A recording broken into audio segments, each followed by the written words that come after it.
Cindy Anthony. So let's just take a look at her involvement. Do we think she has anything to do with this? What are our views on Cindy Anthony? What's your view on Cindy Anthony and her involvement with Kaylee? Well, before I get to her involvement, I will say that Cindy Anthony, I think, presents a problematic figure. I you get the sense in interviews I've seen with her and other things that she had a strong and domineering personality. Mm. And, at one point, I think I've mentioned in a previous recording that I watched a Dateline with the interview with her, which was done, I believe, after Kaylee's remains were found, and they were starting to move towards having a trial of Casey, but before said trial had taken place. And Cindy talks about how Kaylee was all of our daughters, and we were all involved in raising the daughter, and really that kind of starts to intimate that, like, Kaylee was sort of my responsibility. Now, of course, that may have in fact have been the case, in that perhaps Casey, it does sound like Casey was not taking the level of responsibility and interest we would like to see from a mother. But at the same time, it does sound like Cindy was maybe perhaps starting to get a little overbearing. And she doesn't seem to hide that fact, like that. Yeah. She felt a little betrayed by the notion that Casey would take Kaylee away and move out. But that's really obviously Casey's right, assuming she were to do that. Yeah. Under normal circumstances. So and then obviously when it became clear that Kaylee was not going to be recovered alive, Cindy, who had been the biggest advocate and even pushing against Casey for, kind of like saying to her, your story doesn't make sense. We need the whole truth here. What's going on? Once it became obvious that Kaylee was passed away, and that took several months, and that there was no recovering the granddaughter, she changed her tune a lot.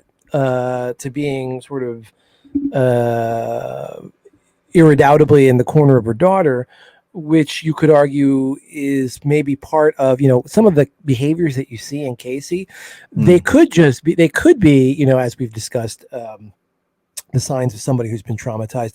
But I think equally, they could be the signs of somebody who's just spoiled, who is never held to account for things. And like that high school graduation that didn't happen, then they had the party anyway. That a mother who can be at turns both overbearing but also overprotective.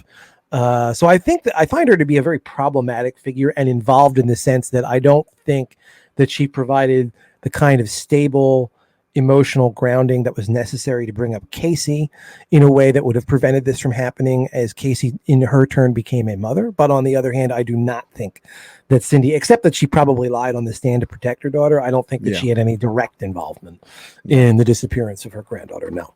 I think there's a lot of denial with Cindy. I don't think I think she very much wasn't involved in anything untoward.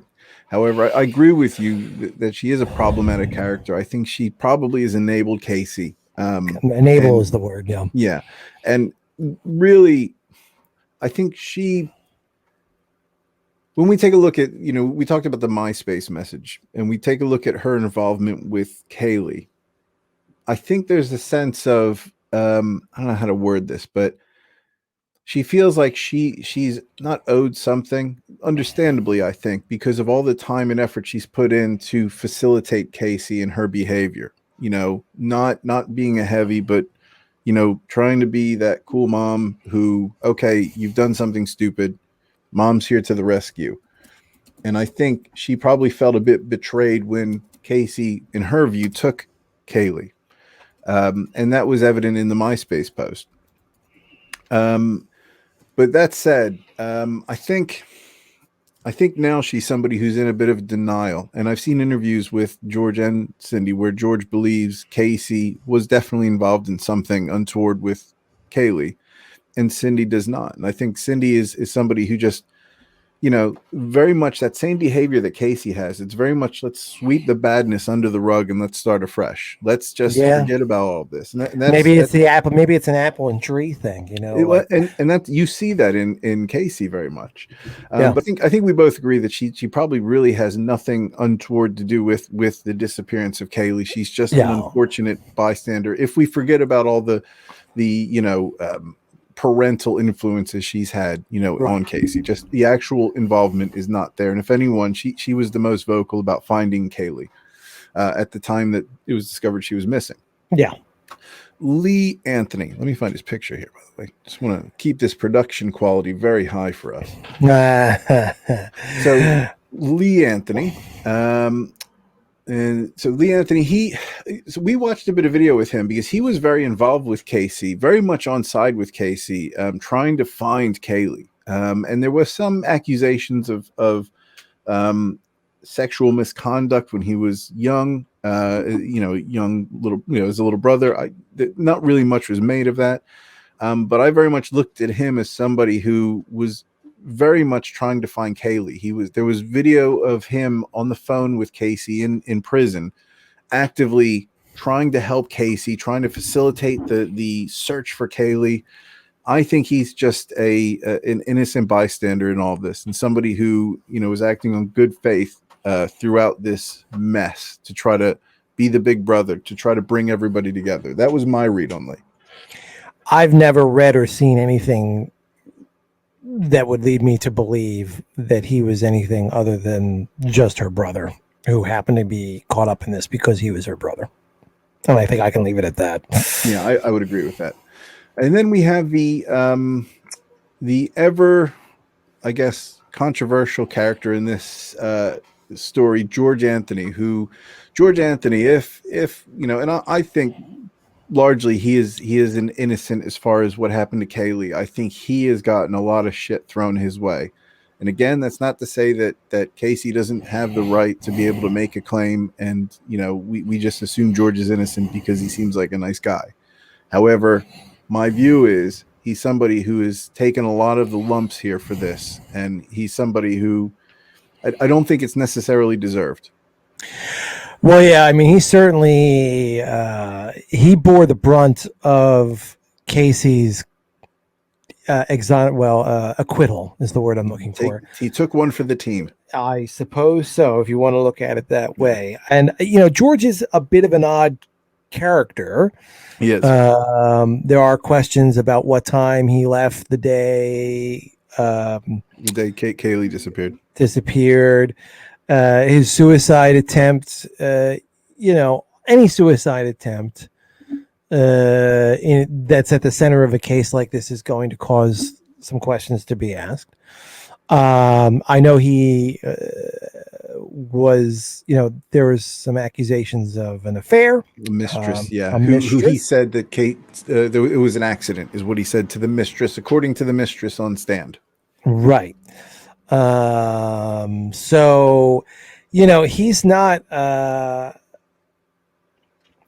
it's hard to know what to make of George. Obviously Casey wants us to make an awful lot of George. Maybe George, I could easily see a situation where George basically kept his yap shut and allowed Casey to do what she needed to do because he felt like he's already lost a granddaughter. He doesn't want to lose his daughter too. Yeah. Or maybe if that doesn't operate, maybe, because hard perhaps to maintain a relationship with a child who is more than willing to have their attorney stand up and say that the reason that she murdered, the reason that her daughter disappeared is because you molested her as a child. Perhaps he thought to himself, well, maybe there's some part of me that everybody, makes mistakes, regardless of whether he's a molester or not. Everybody makes mistakes. And perhaps he felt that this is the penance that he had to do for whatever mistakes that he made as a father, that he was just going to keep his yap shut and allow that to continue without much of a counterpoint from him. Or maybe he is in fact guilty of what Casey accused him of. And maybe insofar as that is true, he does have a significant level of culpability.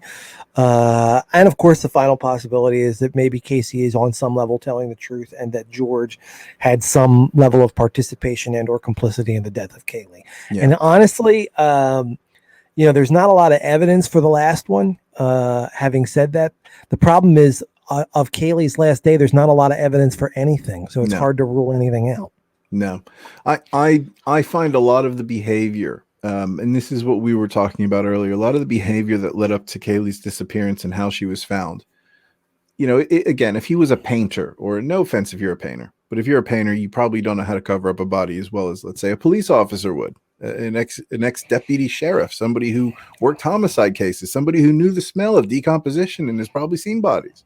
Mm-hmm. We're the last thing he's going to do is to see his granddaughter drowned, and his first thought is, I'm going to carry my granddaughter into my daughter and say, hey, look, you did this. I'm going to go sort it. It just makes no sense to me. And I know personal incredulity isn't proof or isn't a reason for anything, but that narrative I struggle with. And I also find it interesting that the defense didn't spend a hell of a lot of time trying to prove George Anthony was guilty. They just threw a shit ton of claims at a wall and tried to see what would stick, just to create that reasonable doubt thing we're going to transition to.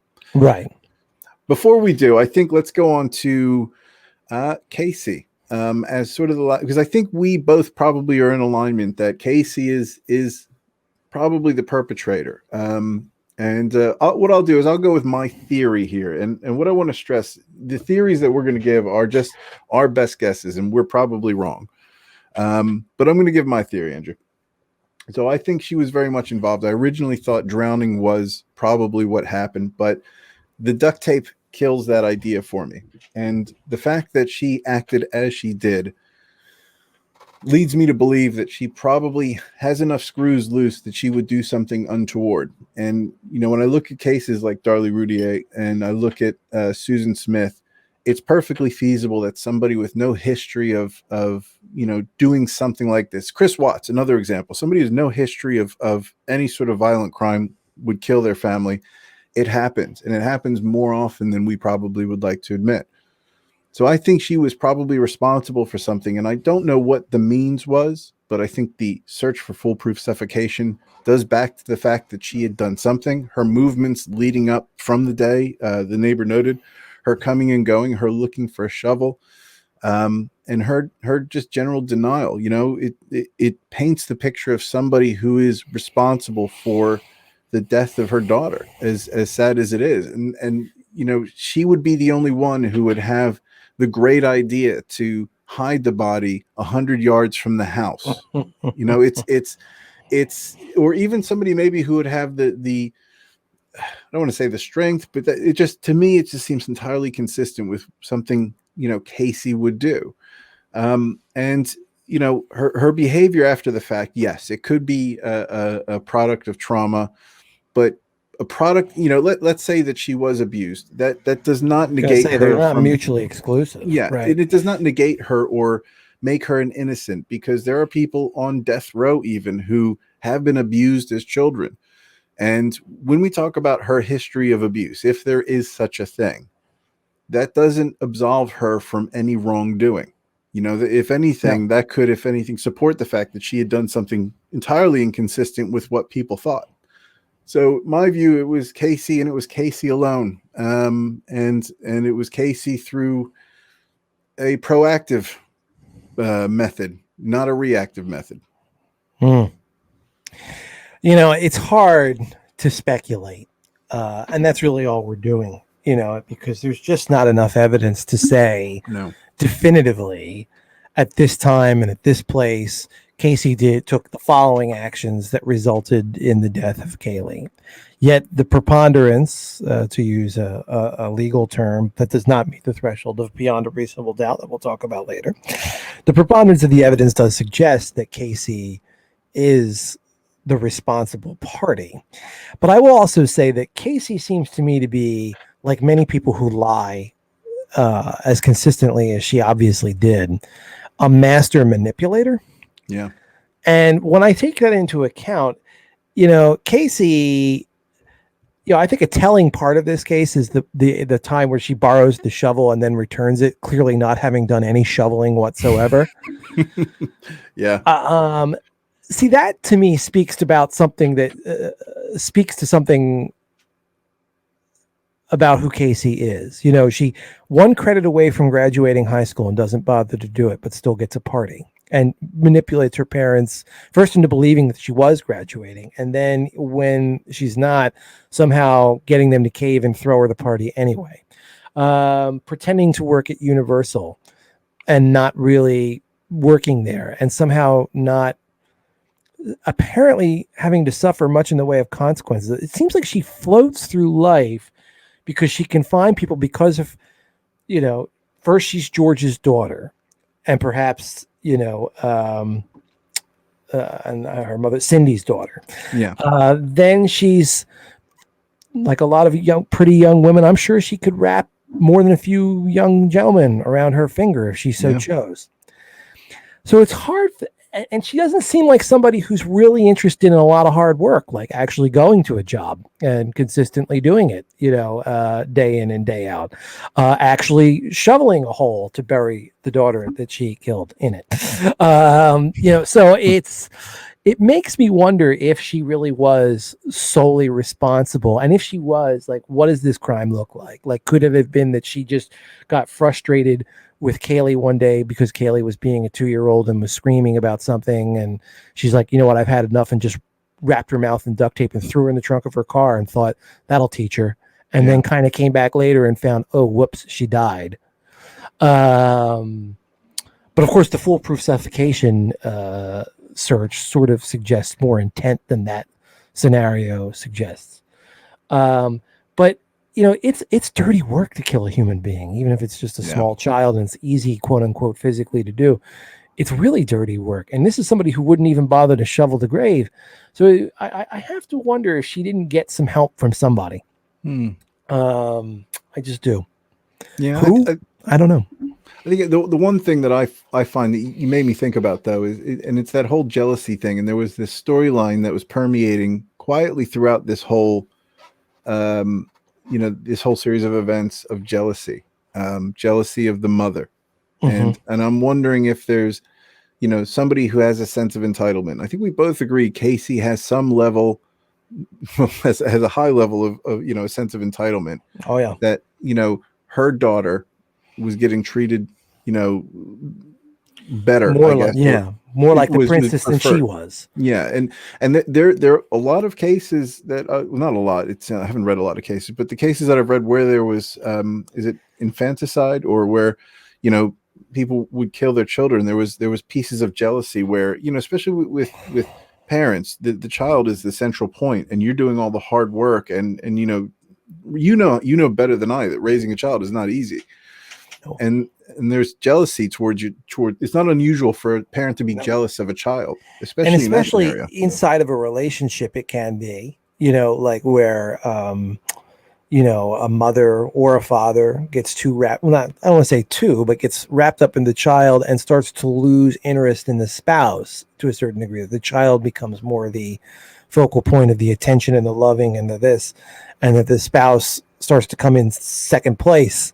And that can cause the thing you're talking about. Yeah. But the other piece, and I have to say, since you're talking about this, I mean, I detect something very off about the dynamic between Casey, or among Casey, George, and Cindy. And one of the things I wonder is if George himself didn't recognize, because of what Cindy said in that one interview, that like Kaylee was on, like my daughter almost. That, like I wonder to what extent, like George, like, I could easily see a situation where Cindy was wanting to be more involved and unwilling to let go of functioning as the mother role with this child. And that George is maybe thinking, hey, I already did that. I raised 2 kids. Like I was expecting to have some golden years here where I'm not having to go through the whole process, because it's exhausting to raise a child and having to start over. And I've known people who've had to start over because of family situations where they wind up becoming essentially the parents for young children when they're now in their late 50s, and having to basically, or mid 50s, and having to step in on behalf of, perhaps a child with a drug or alcohol addiction problems, things like that. And, I could see a situation where George wasn't interested in that. And to the extent that Cindy was, and that maybe that, and again, I'm really going into just pure speculation here. So that's what we're doing. The the dynamic was unhealthy. I guess that's the one way to sum it up. The Yeah. dynamic was not healthy.